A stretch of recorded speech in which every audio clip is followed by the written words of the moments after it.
எல்லாரும் படிக்கிறாங்க, பட்டம் பெறுறாங்க. ஆனா படித்து பட்டம் பெற்று அதை மற்றவர்களுக்கு பயன்படுத்துறவங்க எத்தனை பேர்?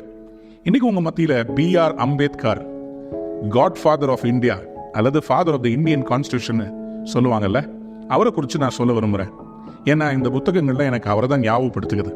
B.R. அம்பேத்கர் அவர்கள் அவருடைய இந்தியாவிலும் இன்னும் வெளி தேசங்கள்லையும் அவர் வாங்கின டிகிரிஸ் மொத்தம் 32 டிகிரிஸ் ஃபினிஷ் பண்ண இந்த மனுஷனுக்கு 65 இயர்ஸ் வாழ்ந்த இந்த மனிதர் வாழ்க்கையில என்ன சாதிச்சாருன்னு சொல்லி பார்த்தீங்கன்னா, இந்தியாவுடைய கான்ஸ்டிடியூஷன் இறையாண்மையை அவர் நிலைநிறுத்துவதற்காக எடுத்த பாடுகள், அது மட்டுமல்ல தலித்துகளுக்கு எம்பவர்மெண்ட், எல்லாரும் சமம், கடவுளுடைய பார்வையில எல்லா சமம்னு இந்தியாவில் இருக்கிற அந்த பொல்லாத கேஸ்ட் சிஸ்டம் அபாலிஷ் பண்ணணும்னு சொல்லிட்டு டவுன் ட்ராடன் பீப்புளுக்காக அவர் நின்றார்.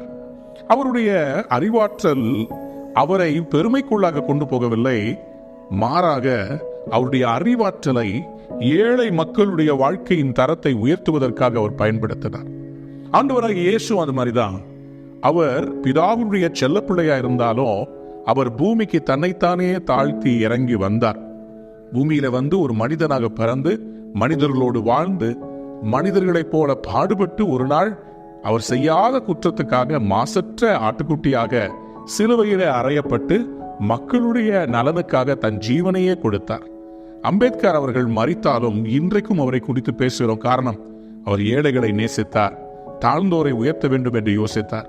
அதே போலதான் ஆண்டவராகிய இயேசு கிறிஸ்துவும் உங்கள் வாழ்க்கையிலே உங்களை தாழ்விலிருந்து உயர்த்த அவர் விரும்புகிறார்.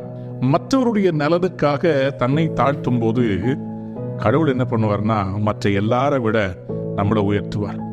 ஆண்டவராகிய இயேசு கிறிஸ்து பிலிப்பியர் 2ஆம் அதிகாரத்துல 9ஆம் வசனத்தை வாசித்து பார்த்தீங்கன்னா, சிலுவையின் மரண பரியந்தம் தன்னை தாழ்த்தினார். பிதாவாகிய தேவன் என்ன செய்தார் தெரியுமா? அவரை எல்லா நாமத்திற்கும் மேலான நாமம் கொடுத்து எல்லாவற்றிற்கும் மேலாக அவரை உயர்த்தினாராம். உங்க லைஃப்ல எவ்வளோ அறிவாற்றலோ பொருள் செல்வமோ, எவ்வளோ empowerment of riches of wisdom you have, let's be humble. நம்ம எவ்வளோ படித்தோன்றது முக்கியம் இல்லை, படித்த படிப்பை எப்படி ஆக்கப்பூர்வமாக செயலாக்கணும். Do something today that will be a blessing to the society. நாம் இந்த உலகத்தை விட்டு சென்றாலும் அந்த லெகசி சரித்திரத்தை படைத்து விட்டு தான் செல்ல வேண்டும். கடவுள் உங்களை ஆசீர்வதிப்பாராக. இன்றைக்கும் பிலிப்பியர் 2:9 படி கடவுள் உங்களை உயர்த்துவாராக. God bless you. Have a wonderful day.